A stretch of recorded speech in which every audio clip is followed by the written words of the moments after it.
काय चाललंय? सकाळच्या अंबरनाथच्या प्रकरणावर इंटरव्ह्यूपासून भारतीय जनता पक्ष हा किती बनचुका आणि ढोंगी आहे हे अंबरनाथ प्रकरणात पुन्हा दिसतं. काँग्रेस पक्षानं त्यांचे 12 नगरसेवक निलंबित केले भारतीय जनता पक्षाबरोबर आघाडी केल्याबद्दल, आणि भारतीय जनता पक्षानंही कारवाई केली काँग्रेस किंवा MIMशी युती केल्याबद्दल. पण काँग्रेसनं उमेदवारांना, त्यांच्या नगरसेवकांना निलंबित करताच रवींद्र चव्हाण भाजपचे प्रांताध्यक्ष आहे, त्यांनी त्याच काँग्रेसच्या नगरसेवकांवर ससाण्यासारखी झडप घातली. जे राज ठाकरे म्हणाले ना तेच झडप घातली.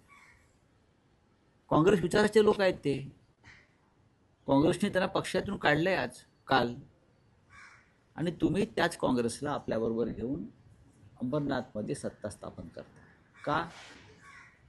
तर शिंदेच्या लोकांना, शिंदे गटाच्या लोकांना सत्तेपासून दूर ठेवण्यासाठी. हा तुमचा अंतर्गत प्रश्न आहे, या तुमच्या अंतर्गत लाथाळ्या आहेत. पण तुम्ही काँग्रेस बरोबर एक प्रकारे युती आणि आघाडी केलेलीच आहे. MIMचे लोक सुद्धा बरोबर घेऊन अकोटला सत्ता स्थापन करतायत, त्यांना त्यांच्यावर कारवाई होते MIMच्या लोकांवर, आणि त्यांना बरोबर घेऊन MIMला सुद्धा अकोटला बरोबर घेऊन ते सत्ता स्थापन करतायत. मी म्हटलं ना, हे एक नंबरचे बनचुके आणि ढोंगी लोक आहेत. महाराष्ट्रामध्ये त्यांनी वैचारिक विष पेरण्याचा प्रयत्न केला, राज्य गढूळ केलं. लोकांसांगे ब्रह्मज्ञान, स्वतः कोरडे पाषाण, हे जे संतांनी म्हटलं आहे ते भारतीय जनता पक्षाच्या बाबतीत तंतोतंत लागू पडत आहे. जे वारंवार आम्ही म्हणतोय की काँग्रेस नसेल तर भाजपा नाही, शिवसेना नसेल तर भाजपा नाही.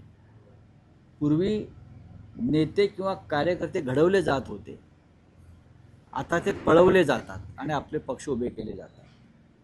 स्वतःच्या पक्षामध्ये नेतृत्व घडवण्याची किंवा कार्यकर्ता घडवण्याची अजिबात क्षमता नसल्यामुळे आणि स्वबळावर सत्ता स्थापन करण्याची ताकद नसल्यामुळे अशा प्रकारे चोऱ्या माऱ्या, लांड्या लबाडा, कोणताही वैचारिक विधिनिषेध न ठेवता लोकांना पक्षात सामील करून घ्यायचं.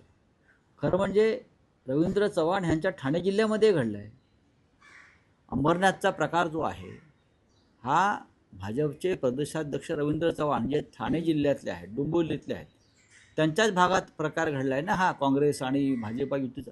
त्यांना कळू नये की त्यांचं ज्यामागे कारस्थान होतं. असे अनेक प्रकार या राज्यामध्ये घडत आहेत. परळीमध्ये शिंदे शिवसेना, MIM आणि राष्ट्रवादी अजित पवार गट. मग आता आम्ही नवाब मलिक यांच्या मांडीला मांडीला बसणार नाही वगैरे असे ते सांगत होते. तुमच्या सरकारमध्ये धर्मांध आणि राष्ट्रद्रोही लोक आहेत असे सांगणारे हे लोक आहेत ना. मग MIM बरोबर बसतात, काँग्रेस बरोबर बसतात. त्यांना काँग्रेसचा प्रचंड राग, तिटकारा होता शिंद्यांना किंवा भाजपला. मग आता तुम्ही काँग्रेस बरोबरही बसताय मांडीला मांडी लावून, आणि MIMच्या लोकांनाही मांडीवर घेऊन बसताय. त्याच्यावरती उत्तर द्या ना. तुम्हाला आमचा त्रास यासाठी झाला की आमच्या सरकारमध्ये नवाब मलिक आहे, आम्ही हिंदुत्व सोडलं, आम्ही अमुक केलं, आम्ही काँग्रेसबरोबर बसणार नाही. बरं का, हे कोण म्हणत होतं? मेंदे म्हणत होते. आम्हाला काँग्रेसचा विषयी प्रचंड घृणा आहे. मग आता काय? तुमचा मित्रपक्ष काँग्रेसबरोबर आहे, तुम्ही बीडमध्ये काँग्रेसबरोबर अलायन्स करताय, MIM बरोबर अलायन्स करताय. कशाला लोकांना फसवताय?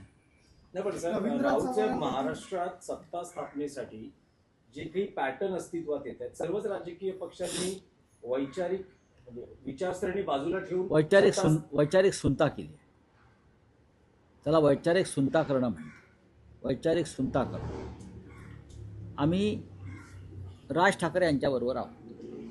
आमच्याबरोबर शरद पवारांची राष्ट्रवादी काँग्रेस काही ठिकाणी आहे. पण साधारण काँग्रेस पक्षाबरोबर जेव्हा आम्ही महाराष्ट्रात सरकार स्थापन केलं आणि त्या सरकारमध्ये खरं तर एकनाथ शिंदे आणि त्यांच्याबरोबरची जी टोळी फुटली तेही सामील होते, तेही सत्तेचे भोग घेतच होते ना. आणि बराच काळ घेतला त्यांनी.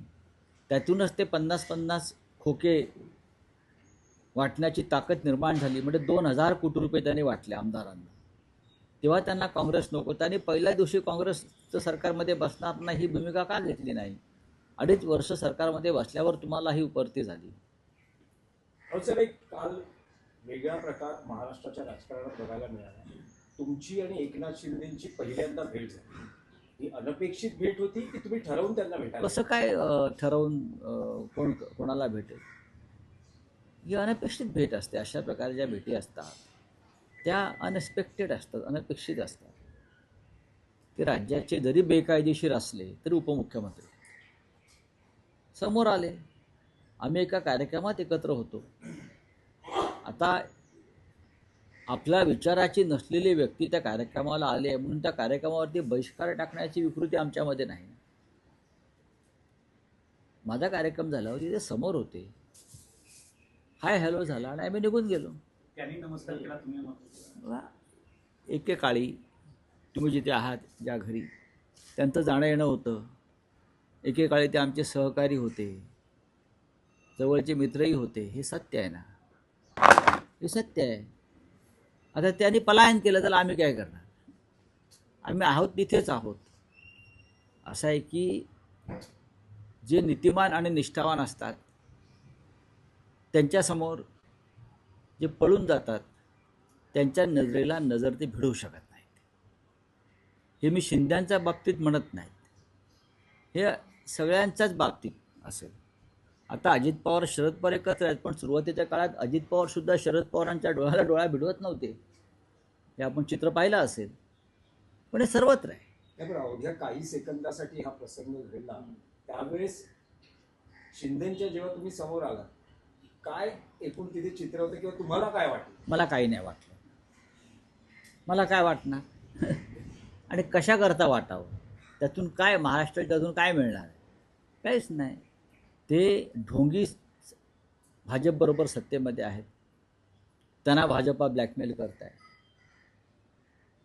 अमित शहा त्यांच्या पक्षाचे नेते आहेत आणि आमच्या दृष्टीनं अमित शहा महाराष्ट्राचे शत्रू आहेत, महाराष्ट्राचे दुश्मन आहे. म्हणून ते 2 ठाकरे बंधू एकत्र येऊन महाराष्ट्राच्या दुश्मनाविरुद्ध लढत आहेत.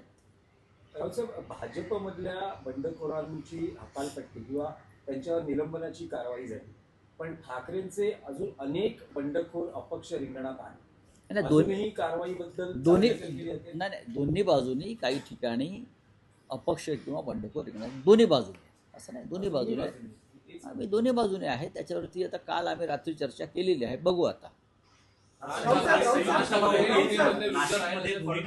जे लोक मुंबईत जन्माला येऊन म्हातारे झाले ते शहराचा विकास करू शकले नाही, ते आता काय विकास करणार अशी देवेंद्र फडणवीसांनी ठाकरे बंधूंवरती जहरी टीका केली. अच्छा, हे कोण म्हणताय? देवेंद्र फडणवीसांनी म्हटलं मुंबईत जन्माला येऊन म्हातारे झालो. पण आम्ही मुंबईत जन्माला येऊन म्हातारे झालो म्हणून मुंबई महाराष्ट्रात टिकली आणि तुम्ही मुंबईत राहताय त्यांना विचारा का राहताय? आम्ही मुंबईत संघर्ष करून म्हातारे झालो, बरं का. आमची एक आधीची पिढी स्वर्गवासी झाली, शहीद झाली, म्हणून तुम्हाला या मुंबईमध्ये बसून महाराष्ट्रावर राज्य करता येते मिस्टर फडणवीस. आता तुम्ही तरुण आहात, अजून नागपूरचा काय विकास केला? लोक तुम्हाला दारातून हाकलून देतात, मी बघितलं काय. पण ते असं म्हणतात की मी सर्टिफाईड नागपूरकर आहे. मग चांगली गोष्ट आहे. नागपूर ही महाराष्ट्राची उपराजधानी आहे. तुम्ही सर्टिफाईड नागपूरकर आहात, आम्ही सुद्धा डबल सर्टिफाईड मुंबईकर आहोत, बरं का. आणि मुंबई ही लढून मिळवली आहे आम्ही फडणवीस. आम्हाला अशी आकाशातून जमिनीतून बटाटे येतात तसे आम्हाला बटाटे मिळालेले नाही आहेत, भुईमुगाच्या शेंगा येतात. ही मुंबई लढून मिळवली. आणि जेव्हा आम्ही लढत होतो तेव्हा फडणवीस यांचा जन्म झालेला नव्हता. हां, डायलॉग मारायला काय झालं? गब्बरसारखे गब्बर मरून गेला, डायलॉग अमर आहेत त्याचे. संयुक्त पत्रकार परिषद, संयुक्त युती, संयुक्त मुलाखत आणि आज पहिली संयुक्त प्रचाराची ठाकरे बंधूंची सभा नाशकात होते. हो, आज महत्त्वाची सभा आहे नाशिकमध्ये. उद्धवजी आणि राजसाहेब हे आज नाशिकला जातील आणि पहिली सभा आहे. काल राजसाहेब ठाण्यात होते, कल्याण डोंबिवलीत होते. आता उद्धवसाहेब उद्या संभाजीनगरला जातील. ठाण्यात सभा होईल. मुंबईत 11 तारखेला सभा आहे. अशा तऱ्हेने संयुक्त सभा आणि संयुक्त प्रचार रॅली सुरू आहे. राज ठाकरे युतीमध्ये लुजर आहेत असे फडणवीस म्हटले. काय राज ठाकरे हे युतीमध्ये लुजर आहेत असे फडणवीस म्हटले. आता पाहू ना कोण लुजर आहे आणि कोण विनर आहे ते तुम्ही कशाला सांगायला पाहिजे. या मुंबईची जनता ठरवेल ना.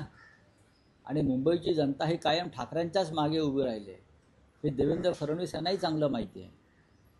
ठाकऱ्यांशिवाय मुंबई म्हणजे महाराष्ट्र दुबळा आणि पांगळा, एवढंच लक्षात घ्या. सर, 103 कोटींच्या सेंट्रल बँक घोटाळ्या प्रकरणात आता मोहित कंबोज नाही मला माहिती स्क्रीनशॉट माझ्याकडे माहिती नाही.